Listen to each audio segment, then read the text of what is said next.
வணக்கம். ஜெயா பிளஸ் செய்திகளை வழங்குவதற்காக நான் ஷர்மிளா இன்ஃபான்சியா. விரிவான செய்திகளை பார்ப்பதற்கு முன்பாக முதலில் தலைப்புச் செய்திகளை பார்க்கலாம்.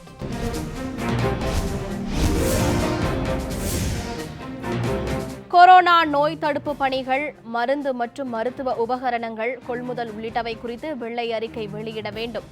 தமிழக அரசுக்கு டிடிவி தினகரன் வலியுறுத்தல்.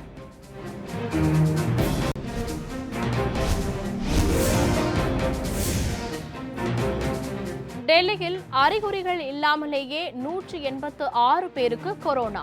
முதலமைச்சர் கெஜ்ரிவால் அதிர்ச்சி தகவல்.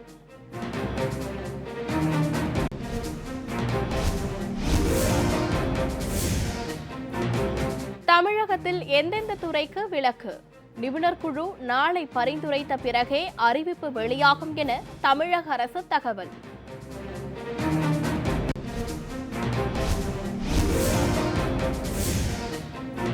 தமிழகம் முழுவதும் ஊரடங்கை மீறி சுற்றியவர்கள் மீது நடவடிக்கை. 1,17,00,000 ரூபாய் அபராதம் வசூல்.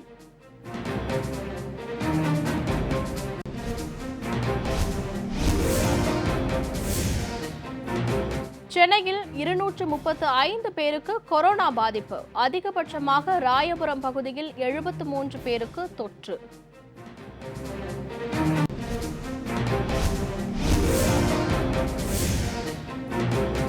இந்தியாவில் கொரோனாவால் பாதிக்கப்பட்டோரின் எண்ணிக்கை 16,000-ஐ தாண்டியது.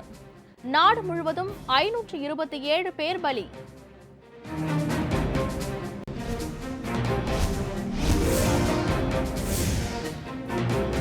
கொரோனா வைரஸ் விஷயத்தில் சீனா தெரிந்தே தவறு செய்திருந்தால் கடும் விளைவுகளை சந்திக்க நேரிடும்.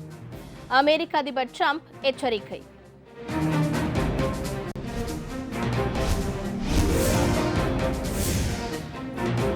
சர்வதேச அளவில் 1,60,700-ஐ கடந்தது கொரோனாவின் பலி. பாதிக்கப்பட்டோரின் எண்ணிக்கையும் 23,30,000-ஐ தாண்டியது.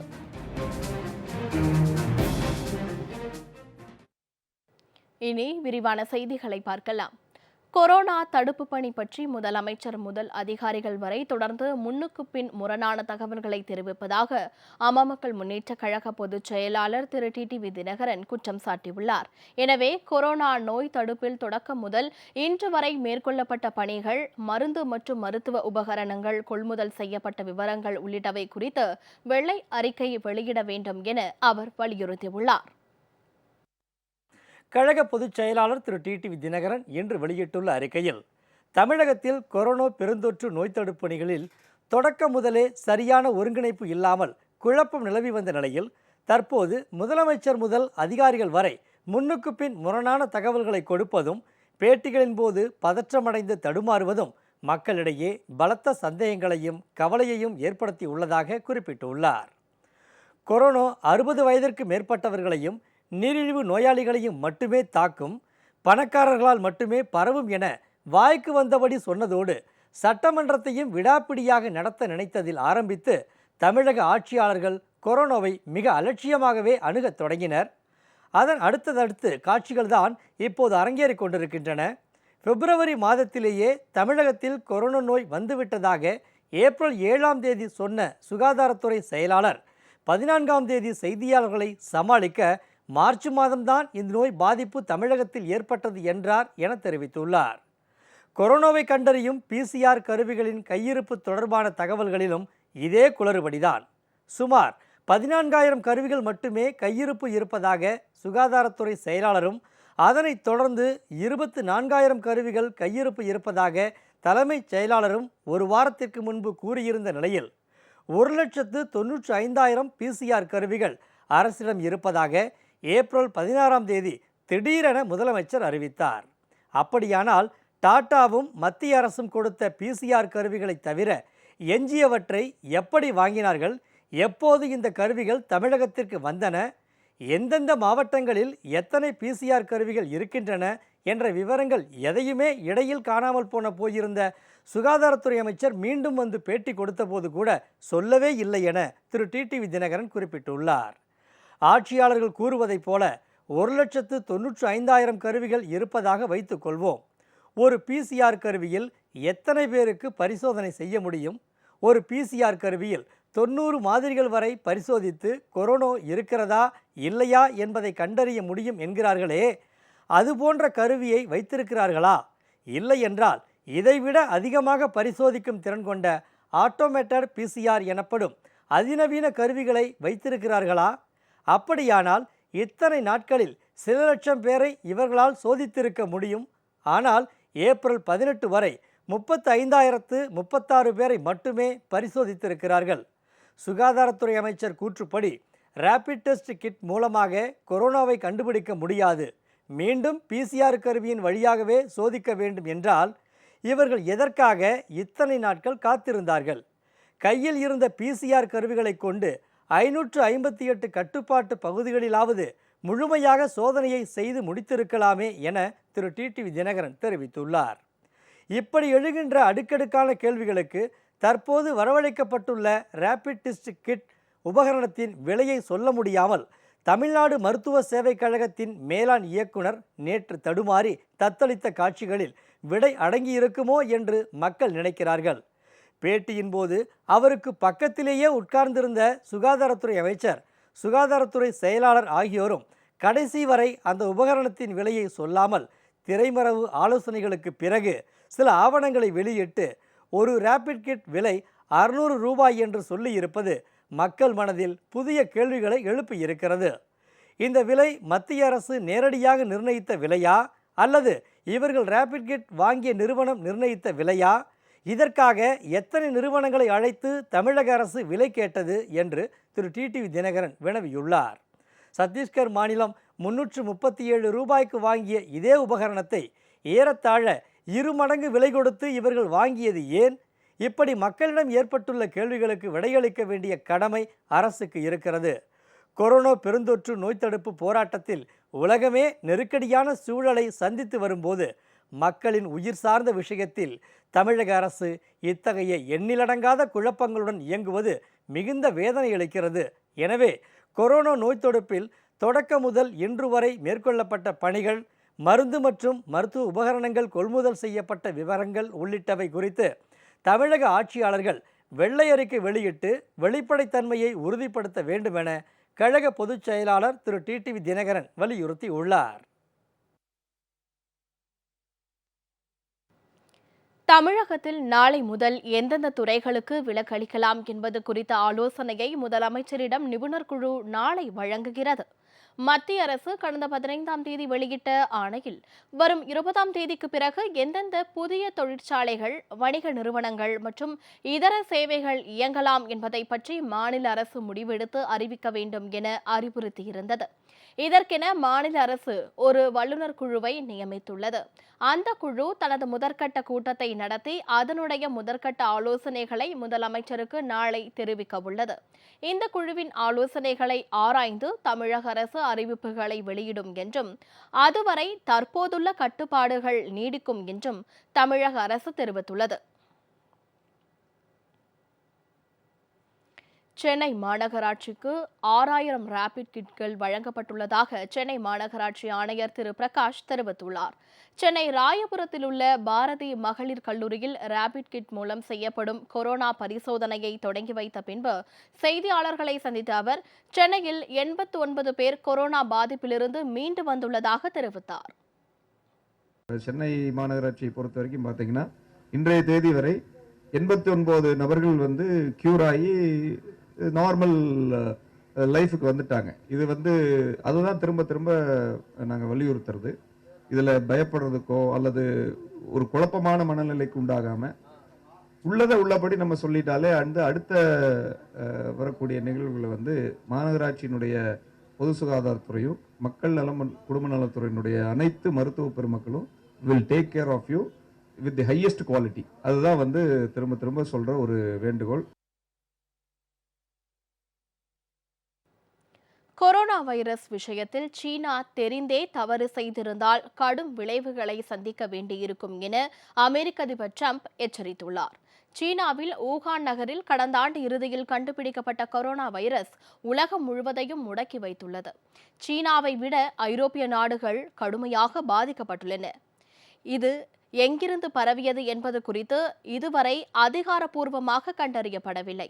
ஆனால் சீனாவிலுள்ள ஆய்வகங்களிலிருந்துதான் கொரோனா வைரஸ் பரவியதாக அமெரிக்க ஊடகங்கள் செய்தி வருகின்றன. இவ்விவகாரத்தில் சீனாவை தொடர்ந்து விமர்சித்து வரும் அதிபர் டிரம்ப், கொரோனா வைரஸை சீனா தெரிந்தே பரப்பியிருந்தால் கடும் விளைவுகளை சந்திக்க வேண்டியிருக்கும் என எச்சரித்துள்ளார்.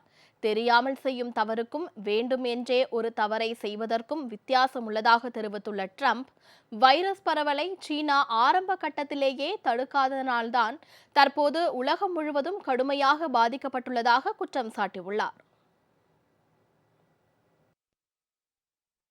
இந்தியாவில் கொரோனாவால் பாதிக்கப்பட்டோரின் எண்ணிக்கை 16,067 உயர்ந்துள்ளது. கொரோனாவுக்கு இதுவரை நாடு முழுவதும் 527 பேர் உயிரிழந்துள்ளனர். இந்தியாவில் கொரோனா பாதிப்பு நாளுக்கு நாள் அதிகரித்து வருகிறது. மகாராஷ்டிராவில் 3,648 பேருக்கும், டெல்லியில் 1,893 பேருக்கும் கொரோனா பாதிப்பு உறுதி செய்யப்பட்டுள்ளது. அதிகபட்சமாக குஜராத்தில் இன்று ஒரே நாளில் புதிதாக 228 பேருக்கு கொரோனா பாதிப்பு உறுதி செய்யப்பட்டுள்ளது.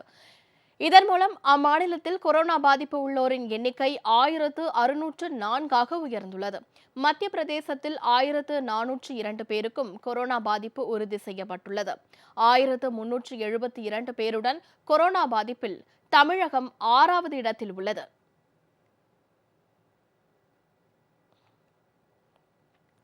தமிழகம் முழுவதும் ஊரடங்கை மீறி வெளியே சுற்றியவர்களிடம் இருந்து சுமார் 1,17,00,000 ரூபாய் அபராதம் வசூலிக்கப்பட்டுள்ளது.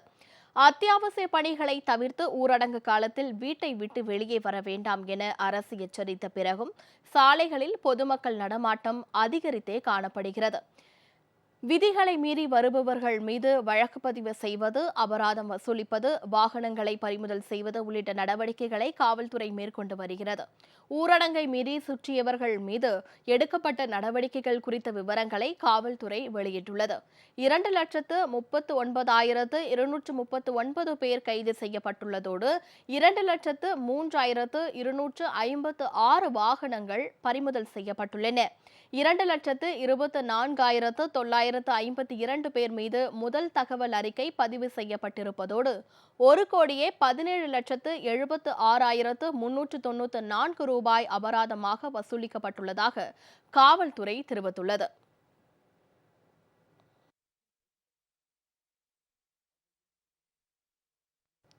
ஊரடங்கு உத்தரவு அமலில் இருக்கும்போது சுங்க கட்டணத்தை வசூலித்தால் அத்தியாவசிய பொருட்களை கொள்முதல் செய்ய மாட்டோம் என தமிழ்நாடு வணிகர் சங்க பேரமைப்பு எச்சரித்துள்ளது. சென்னையில் இன்று செய்தியாளர்களை சந்தித்த தமிழ்நாடு வணிகர் சங்க பேரமைப்பு தலைவர் திரு விக்ரமராஜா, தற்போதைய இருக்கும் சூழ்நிலையில் சுங்க கட்டணம் வசூலித்தால் அத்தியாவசிய பொருட்களின் விலை கடுமையாக விலையேற்றம் ஏற்படும் என தெரிவித்தார். சுங்க கட்டண வசூல் நடவடிக்கையை ரத்து செய்யாவிட்டால் போராட்டத்தில் ஈடுபட போவதாக கூறிய அவர், வியாபாரிகள் கொள்முதலை நிறுத்தி தங்கள் எதிர்ப்பை தெரிவிப்பார்கள் என்றும் தெரிவித்தார். இந்த சுங்க கட்டணம் சாதாரணமாக நீங்கள் எடுத்துக்கிட்டீங்கன்னா நமது மாநிலத்திற்கு குஜராத், மகாராஷ்டிரா, கர்நாடகா, ஆந்திரா போன்ற பல்வேறு மாநிலத்திலிருந்து பொருள்கள் வந்து கொண்டிருக்கிறது. வரக்கூடிய பொருள் அனைத்துமே உணவுப் பொருள், நீங்கள் குறிப்பாக வைத்துக் கொள்ள வேண்டும். உணவுப் பொருள் வந்து கொண்டிருக்கிறது. ஆகவே அந்த உணவுப் பொருள் வருகின்ற பொழுது அது விலைவாசி இருப்பதை விட அதிகப்படக்கூடிய நிலை ஏற்பட்டுவிடும். குறிப்பாக பணம் இல்லாத நிலை இருக்கிறது. இந்த சுங்க கட்டணத்துக்கு கூட பணத்தை எடுத்து கொடுப்பதற்கு கையிலே ரொக்க பணம் இல்லாத நிலை இருக்கிறது. ஆகவே அரசு எக்காரணத்தை கொண்டும் இதை அனுமதிக்க கூடாது என்பதை மத்திய அரசு, மாநில அரசு கட்டாயமாக அழுத்தம் தர வேண்டும் என்பதை பேரமைப்பு கேட்டுக்கொள்கிறது.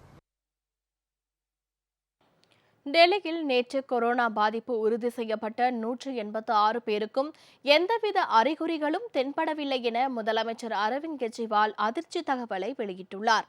கொரோனா பாதிப்பில் நாடு தழுவிய அளவில் தலைநகர் டெல்லி 2வது இடத்தில் உள்ளது. அங்கு 1,893 பேருக்கு நோய் தொற்று உள்ளது. 43 பேர் உயிரிழந்துள்ளனர். டெல்லியில் இன்று செய்தியாளர்களை சந்தித்த முதலமைச்சர் அரவிந்த் கெஜ்ரிவால், தற்போதைக்கு ஊரடங்கை தளர்த்தும் எண்ணம் இல்லை என தெரிவித்தார். நேற்று கொரோனா தொற்று உறுதி செய்யப்பட்ட 186 பேருக்கும் எந்தவித அறிகுறிகளும் தென்படவில்லை என்ற அதிர்ச்சி தகவலையும் திரு கெஜ்ரிவால் தெரிவித்துள்ளார். இதேபோன்று கேரள மாநிலம் கோழிக்கோடு பகுதியில் 28 நாட்கள் தனிமைப்படுத்தப்பட்டு கொரோனா பாதிப்பு இல்லாததால் வீடு திரும்பிய இளைஞருக்கு கொரோனா பாதிப்பு உறுதி செய்யப்பட்டுள்ளது. தனிமைப்படுத்தப்பட்ட காலம் முடிந்த பின் கொரோனா தொற்று கண்டுபிடிக்கப்பட்ட முதல் சம்பவம் இதுவாகும். இதனால் மருத்துவ நிபுணர்களுக்கு கொரோனா வைரஸை கட்டுப்படுத்துவதில் புது சவால்கள் எழுந்துள்ளன.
ஊரடங்கால் பெரும் இன்னலுக்கு ஆளாகியுள்ள ஏழை எளிய மக்களுக்கு அம்மா மக்கள் முன்னேற்ற கழகத்தினர் அரிசி, மளிகை பொருட்கள் உள்ளிட்ட அத்தியாவசிய பொருட்களை வழங்கினர். வேளச்சேரி பகுதிக்குட்பட்ட நேரு நகர், அம்பேத்கர் நகர், பெரியார் நகர் பகுதிகளில் உள்ள 100க்கும் மேற்பட்ட பொதுமக்களுக்கு ஒரு வாரத்திற்கு தேவையான அரிசி, பருப்பு, காய்கறிகள் உள்ளிட்ட மளிகை பொருட்கள் வழங்கப்பட்டன. அத்தியாவசிய பொருட்களை வாங்க வரும் பொதுமக்கள் சமூக இடைவெளி பின்பற்றியும் முகக்கவசம் அணிந்தும் வருமாறு கழகம் சார்பில் அப்போது அறிவுறுத்தப்பட்டது. சென்னை ராயப்பேட்டையில் உள்ள மீர்சாகிப்பேட்டை உள்ளிட்ட பகுதிகளில் தென்சென்னை வடக்கு மாவட்டம் சேப்பாக்கம், திருவல்லிக்கேணி பகுதி கழக செயலாளர் திரு சேப்பாக்கம் ராஜேந்திரன் தலைமையில் ஒரு வாரத்திற்கு தேவையான காய்கறிகள் மற்றும் முகக்கவசங்கள் பொதுமக்களுக்கு வழங்கப்பட்டன. இந்நிகழ்ச்சியில் நிர்வாகிகள் கலந்து கொண்டனர். தென்சென்னை வடக்கு மாவட்டம் அண்ணாநகர் பகுதியில் உள்ள டிபி சத்திரம் பகுதியில் வசிக்கும் குடிசை வாசிகளுக்கு ஒரு வாரத்துக்கு தேவையான காய்கறி மற்றும் அரிசி உள்ளிட்ட நிவாரணப் பொருட்களை தென்சென்னை வடக்கு மாவட்ட கழக செயலாளர் திரு சுகுமார் பாபு வழங்கினார். இந்நிகழ்ச்சியில் அண்ணாநகர் பகுதி கழக செயலாளர் திரு குணசேகரன், வட்டக்கழக செயலாளர்கள் திரு மோகன்ராம், சையத் அலி உள்ளிட்ட ஏராளமான நிர்வாகிகள் கலந்து கொண்டனர். கொரோனா தொற்று ஏற்பட்ட கேரளாவில் அம்மாநில அரசு எடுத்த நடவடிக்கையால் நோய் பரவல் முழுமையாக கட்டுப்படுத்தப்பட்டுள்ளது. பாதிக்கப்பட்ட மக்களுக்கு உள்ளார்ந்த பரிவோடு கேரள அரசு உணவளித்து வருகிறது. ஆனால் தமிழகத்திலேயோ விளிம்பு நிலை மக்களிடம் விளம்பரம் தேடிக்கொள்ள சொற்ப உதவிகளை தமிழக அரசு அளித்து வருவதாக மக்கள் வேதனை தெரிவிக்கின்றனர். மாற்றுத்திறனாளிகளுக்கு தமிழக அரசின் சார்பாக ஒரு உதவி நம்பர் ஒன்று ஃப்ளாஷ் பண்ணாங்க. சொன்னாங்க என்னென்னா 1800 425 0111, அதாவது 111 111 அப்படின்ற நம்பர் சொன்னாங்க. சரி, நான் கஷ்டப்படுறவங்க, ரொம்ப கஷ்டப்படுற குடும்பத்தில் வந்தாங்கன்னா நான் சரி இதை என்னென்னு கால் பண்ணி கேட்போம், நமக்கு ஒரு உதவி என்ன செய்வாங்கன்னு பார்க்கலான்னு சொல்லி நான் அந்த நம்பருக்கு கால் பண்ணேங்க. சரிங்களா, அங்கே ஒருத்தர் எடுத்தாங்க. என்ன சார் அந்த மாதிரி எல்லா டீட்டெயில்ஸ் நீங்கள் என்ன ஊனம்னு கேட்டாங்க. என்ன மாற்றுத்திறனாளின்னு கேட்கும்போது நான் இந்த மாதிரி பார்வை இல்லாதவங்க அப்படின்னு சொன்னேன். உங்களுக்கு அவங்க என்ன சொன்னாங்கன்னா, சார் இந்த மாதிரி ஒரு மாதத்துக்கு தேவையான மளிகை சாமான் அரசாங்கத்துடைய சார்பாக உங்களுக்கு தருவாங்க. நாளைக்கு வீடு தேடி ஒரு மாதத்துக்கு தேவையான மளிகை சாமான் அத்தனையுமே உங்களுக்கு தருவாங்க சார், உதவி செய்வாங்க, நீங்கள் வாங்கிக்கோங்க சார் அப்படின்னு சொல்லி சொன்னாங்க. நான் ரொம்ப சந்தோஷப்பட்டேன். பரவாயில்லைங்க, ரொம்ப சந்தோஷம் அப்படின்னு சொல்லிட்டு நான் கிட்டத்தட்ட காலையில் இருந்து எதிர்பார்த்துக்கிட்டே இருந்தேன். சரி ஏதோ ஏன்னா இந்த 1000 காசு இன்னும் எனக்கு வரல.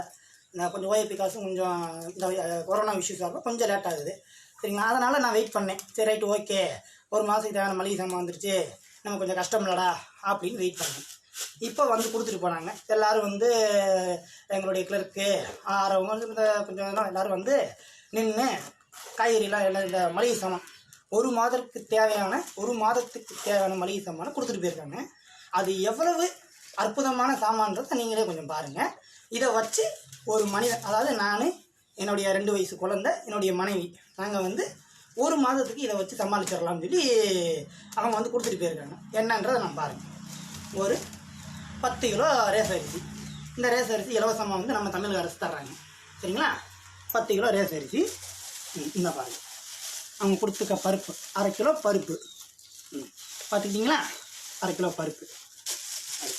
கிலோ 1 மாதத்துக்கு தேவையான காய்கறி 1/4 கிலோ, 3 கத்திரிக்காய், 3 தக்காளி, 3 உருளைக்கிழங்கு, ஒரு 6-7 வெங்காயம், இவ்வளோ கருவேப்பிலை, இவ்வளோ நிறையா கருவேப்பிலை, இவ்வளோ 1 மாதத்திற்கு தேவையான காய்கறி.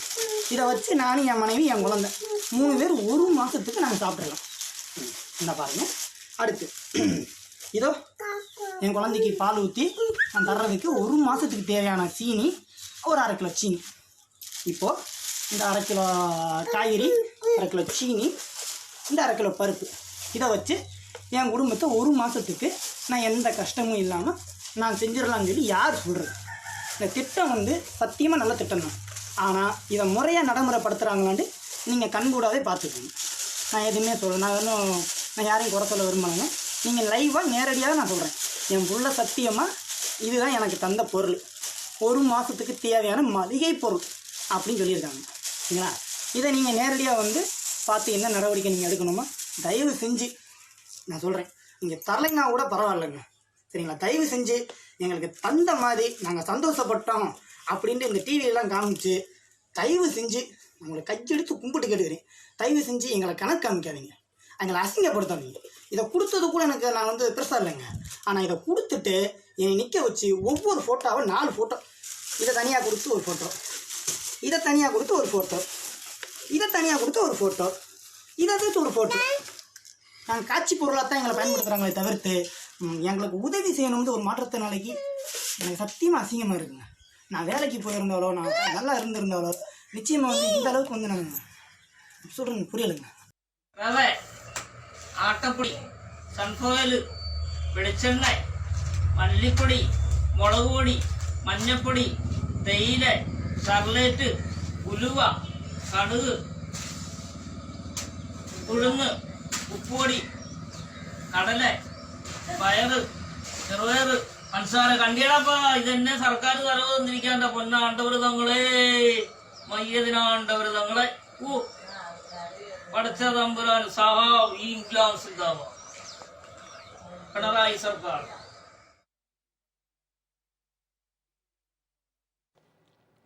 கொரோனா வைரஸ் தொற்று காரணமாக கடலூர் மாவட்டம் சிவப்பு மண்டலமாக அறிவிக்கப்பட்டுள்ளதால் அடுத்த மாதம் 3ஆம் தேதி வரை கட்டுப்பாடுகள் கடுமையாக்கப்படும் என மாவட்ட ஆட்சியர் திரு அன்புச்செல்வன் தெரிவித்துள்ளார். செய்தியாளர்களுக்கு பேட்டியளித்த அவர் இதனை தெரிவித்தார். மே 3ஆம் தேதி வரை ஊரடங்கு உத்தரவில் எந்த விதித்தளர்வு இருப்பதற்கு வாய்ப்பில்லை. இன்னும் சொல்லப்போனால் அது கடுமையாக கடைபிடிக்க வேண்டிய பொறுப்பு மாவட்ட நிர்வாகத்திற்கும் பொதுமக்களுக்கு இருக்கிறது என்பதை நான் சுட்டிக்காட்ட கடமைப்பட்டிருக்கிறேன். மாவட்டம் முழுவதும் ரெட் ஜோன், 15 நபர்களுக்கு மேல் கொரோனா உறுதி செய்யப்பட்ட மாவட்டம் என்ற அடிப்படையில் வகைப்படுத்தப்பட்டுள்ளது. கடலூர் மாவட்டம் ரெட் ஜோன் மாவட்டமாக வைக்கப்பட்டுள்ளதால் ஏப்ரல் 20ஆம் தேதிக்கு பிறகும் கூட ஊரடங்கை முழுமையாக விலக்கிக் கொள்வதற்கு சாத்தியமே இல்லை என்பதை மாவட்ட மக்களுக்கு நாங்கள் மீண்டும் தெளிவுபடுத்தவும் உறுதிப்படுத்தவும் கடமைப்பட்டிருக்கிறோம். ஊரடங்கு உத்தரவு காரணமாக அத்தியாவசிய பொருட்களை வாங்க முடியாமல் தவிப்பவர்களுக்கு உதவி புரியும் வகையில் அட்டிகா கோல்டு நிறுவனம் 25 லட்சம் ரூபாய் மதிப்பிலான நிவாரணப் பொருட்களை வழங்கியுள்ளது. கொரோனா பரவலை தடுக்க நாடு முழுவதும் பிறப்பிக்கப்பட்ட ஊரடங்கு உத்தரவு மே 3ஆம் தேதி வரை நீட்டிக்கப்பட்டுள்ளது. இந்த ஊரடங்கினால் வாழ்வாதாரத்தை இழந்துள்ளவர்களுக்கு பல்வேறு தரப்பினரும் தங்களால் இயன்ற உதவிகளை செய்து வருகின்றனர். அந்த வகையில் தமிழ்நாடு, ஆந்திரா, தெலுங்கானா மற்றும் கர்நாடகா உள்ளிட்ட மாநிலங்களில் செயல்பட்டு வரும் அட்டிகா கோல்டு நிறுவனம் 25 லட்சம் ரூபாய் மதிப்பிலான நிவாரணப் பொருட்களை வழங்கியுள்ளது. அதன் நிறுவனர் திரு பொம்மனஹள்ளி திரு பாபு நிவாரணப் பொருட்களை அரசிடம் ஒப்படைத்தார். 25 லட்சம் ரூபாய் ஐட்டம்ஸை தமிழ்நாட்டுக்கு கொடுக்க பிளான் பண்ணிட்டு இருக்கேன். வண்டிங்க நிற்கி சார், எத்தனை குடும்பம்னு கணக்கு வைக்க முடியாது. நான் ஒரு பல்க் அமௌண்ட்டில் அனுப்புகிறேன். 2வது குடும்பங்களுக்கு நான் டைரெக்டாக கொடுக்கல, நேரடியாக நாங்கள் ஜனங்களுக்கு கொடுத்தா உண்மையான தேவை பாதிக்கப்படுவோர் யாருன்னு எங்களுக்கு தெரியாது. ஊரடங்கு உத்தரவு அமலில் இருக்கும்போது சுங்க கட்டணத்தை வசூலித்தால் அத்தியாவசிய பொருட்களின் விலை கடுமையாக உயரும் என அம்மா தொழிற்சங்க பேரவைத் தலைவர் வியாசர்பாடி திரு ராஜு தெரிவித்துள்ளார். அத்தியாவசிய பொருட்களை ஏற்றி வரும் வாகனங்களுக்கு சுங்க கட்டணம் வசூலிப்பதால் அந்த வாகனத்தில் வருகின்ற பொருளுக்கான விலையானது கண்டிப்பாக விலை ஏறும். இன்று சம்பளமும் வருவாயும் இழந்து தவிக்கின்ற ஏழை மக்கள் வாங்குகின்ற காய்கறிகளில் ஆரம்பித்து நம்முடைய மளிகை பொருள் வரை அனைத்து பொருள்களின் விலையும் ஏற்றம் செய்யும் விதமாகத்தான் இந்த சுங்க கட்டண உயர்வால் ஏற்படும் இந்த அநியாய சுங்க கட்டணத்தை ரத்து செய்ய வேண்டும். பொதுமக்கள் இயல்பு வாழ்க்கைக்கு திரும்பும் வகையில் வரும் வரையில் இந்த கட்டணத்தை இவர்கள் விதிக்கக்கூடாது. ஊரடங்கால் வாழ்வாதாரத்தை இழந்துள்ள திருநங்கைகளுக்கு சென்னையைச் சேர்ந்த காவல் ஆய்வாளர் ஒருவர் அத்தியாவசிய பொருட்களை வழங்கியுள்ளார். கொரோனா வைரஸை கட்டுப்படுத்த நாடு முழுவதும் ஊரடங்கு விதிக்கப்பட்டுள்ளதால் தினக்கூலி தொழிலாளர்கள் உட்பட பல்வேறு தரப்பினரும் அத்தியாவசிய பொருட்களை வாங்க வசதியின்றி தவித்து வருகின்றனர். சென்னை சைதாப்பேட்டையைச் சேர்ந்த காவல் ஆய்வாளரான திரு கலையரசன் திருநங்கைகளுக்கு அரிசி, மளிகை பொருட்கள், பழங்கள் உள்ளிட்ட அத்தியாவசிய பொருட்களை அளித்து உதவியுள்ளார். 30க்கும் மேற்பட்ட திருநங்கைகளுக்கு சென்னை R6 குமரன் நகர் காவல் நிலையத்தை சேர்ந்த இன்ஸ்பெக்டர் ஐயாவும், அதே போல் சைதாப்பேட்டையை சேர்ந்த அசிஸ்டன்ட் கமிஷனர் ஐயாவும் இன்றைக்கி ஒரு 30 திருநங்கைகளுக்கு மேலே நலத்திட்ட உதவிகள், அதாவது மளிகை பொருட்கள், ப்ரொவிஷன் போன்ற ஹேண்ட் சானிடைசர் அந்த மாதிரி பொருட்கள்லாம் கொடுத்துருக்காங்க. திருநங்கைகளுக்கு இது உண்மையாகவே பயனடைஞ்சிருக்கு. இதனால் பயனடைஞ்ச திருநங்கைகள் சார்பாக நன்றியினை தெரிவித்துக் கொள்கிறோம். இங்கே வாழக்கூடிய 30க்கும் மேற்பட்ட திருநங்கைகளுக்கு எங்களுடைய வாழ்வாதாரம் பாதிக்கப்பட்ட இந்த சூழ்நிலையிலையும் இந்த 144 இந்த நேரத்துலையும் எங்களை மனசில் கருத்தாக கொண்டு நம்ம இன்ஸ்பெக்டர் சார் எங்களுக்கு தேவையான மளிகை பொருளை கொடுத்ததுக்கு ரொம்ப நன்றி. இனி மேலும் சில முக்கிய நிகழ்வுகளை வேகச் செய்திகளாக பார்க்கலாம். விருதுநகரில் குடும்ப தகராறு காரணமாக தனது 1 வயது குழந்தைக்கு விஷம் கொடுத்து தந்தையும் தற்கொலை செய்து கொண்ட சம்பவம் அதிர்ச்சியை ஏற்படுத்தியுள்ளது. சாத்தூர் அருகே உள்ள போத்திரெட்டிப்பட்டி கிராமத்தைச் சேர்ந்த மாரிக்கண்ணன், சங்கரேஸ்வரி தம்பதியினருக்கு இடையே அடிக்கடி தகராறு ஏற்பட்டு வந்துள்ளது. தற்போது 144 தடை உத்தரவால் வேலைக்கு செல்லாமல் மாரிக்கண்ணன் வீட்டிலேயே இருந்ததால் இருவருக்கும் இடையே மோதல் போக்கு அதிகரித்துள்ளது. தகராறு முற்றியதில் விரக்தி அடைந்த மாரிக்கண்ணன் தனது 1 வயது குழந்தைக்கு விஷம் கொடுத்துவிட்டு தானும் தற்கொலை செய்து கொண்டார். ராமநாதபுரம் மாவட்டம் அனந்தூர் கிராமத்தைச் சேர்ந்த ஒருவருக்கு கொரோனா தொற்று உறுதி செய்யப்பட்டதை தொடர்ந்து சுற்றுவட்டார கிராமத்தினர் தங்களது கிராமங்களில் வேறு யாரும் நுழையாதபடி முள்வேலி போட்டு அடைத்தனர். 39 வயதுடைய ஒருவருக்கு கொரோனா தொற்று உறுதியானதை தொடர்ந்து அவர் சிவகங்கை மருத்துவக் கல்லூரி மருத்துவமனையில் சிகிச்சையில் உள்ளார். இந்நிலையில் கொரோனா தொற்று பாதிக்கப்பட்ட ஆனந்தூர் கிராமத்தை சுற்றியுள்ள திருத்தாத்தார்கோட்டை, பரஞ்சோதி வாசல் உள்ளிட்ட கிராம மக்கள் தாங்களாகவே முன்வந்து சமூக பரவலை தடுக்கும் பொருட்டு நடவடிக்கை மேற்கொண்டுள்ளனர்.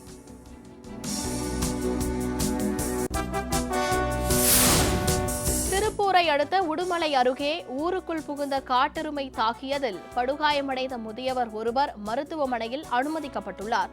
திருமூர்த்தி நகர் வனப்பகுதியிலிருந்து வெளியே வந்த காட்டெருமை ஊருக்குள் புகுந்ததால் பீதியடைந்த பொதுமக்கள் ஓட்டம் பிடித்தனர். அப்போது மாடு மேய்து கொண்டிருந்த காளிசாமி என்ற முதியவர் மீது காட்டெருமை வேகமாக மோதிவிட்டு தப்பிச் சென்றது.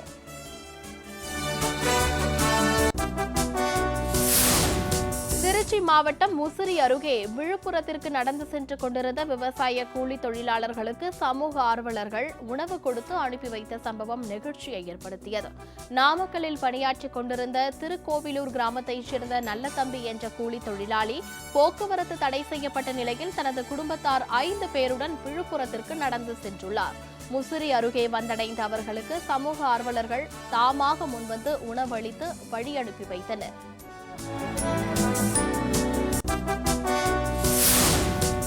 கன்னியாகுமரி மாவட்டம் மார்த்தாண்டத்தைச் சேர்ந்த அரசு பள்ளி ஆசிரியை ஒருவர் தனது ஊதியத்தில் இருந்து ஏழை எளிய மக்கள் 100 பேருக்கு தலா 5 கிலோ அரிசி, காய்கறிகள் மற்றும் மளிகை சாமான்களை வழங்க தலா 1000 ரூபாய் நிதி உதவியை வழங்கினார். நாகர்கோவில் அருகே உள்ள இளந்தையடி, பார்வதிபுரம், சுங்கான் கடை உள்ளிட்ட பகுதிகளில் வசிக்கும் கூலி தொழிலாளர்கள் அதனை பெற்றுக் கொண்டனர்.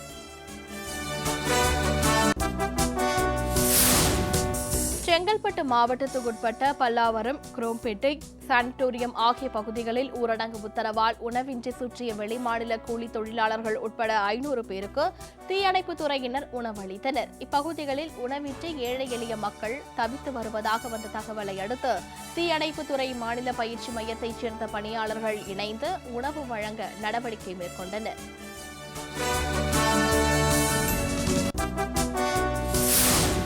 தூத்துக்குடி அரசு மருத்துவக் கல்லூரி மருத்துவமனையில் 80 லட்சம் ரூபாய் செலவில் அமைக்கப்பட்டுள்ள கொரோனா வைரஸை கண்டுபிடிக்கும் ஆய்வகம் இன்று முதல் செயல்பாட்டுக்கு வந்தது.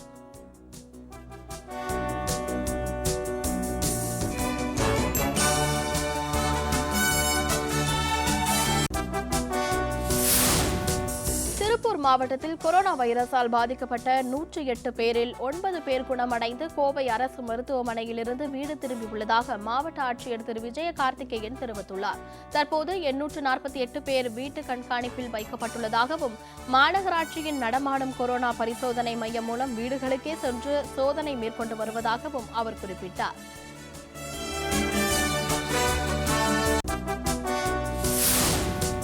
புதுச்சேரி இந்திரா காந்தி அரசு மருத்துவக் கல்லூரி மருத்துவமனையில் கொரோனா தொற்றுடன் சிகிச்சை பெற்று வந்த 4 பேரில் ஒருவர் சிகிச்சை முடிந்து வீட்டிற்கு அனுப்பி வைக்கப்பட்டதாக சுகாதாரத்துறை இயக்குநர் டாக்டர் மோகன்குமார் தெரிவித்துள்ளார். இதனை அடுத்து சிகிச்சை பெற்று வருபவர்களின் எண்ணிக்கை 3ஆக குறைந்தது. மேலும் நேற்று 35 பேரின் ரத்த மாதிரி ஆய்வு செய்யப்பட்டதில் ஒருவருக்கு கூட கொரோனா தொற்று இல்லை என்பது தெரியவந்ததாக சுகாதாரத்துறை இயக்குநர் தெரிவித்துள்ளார்.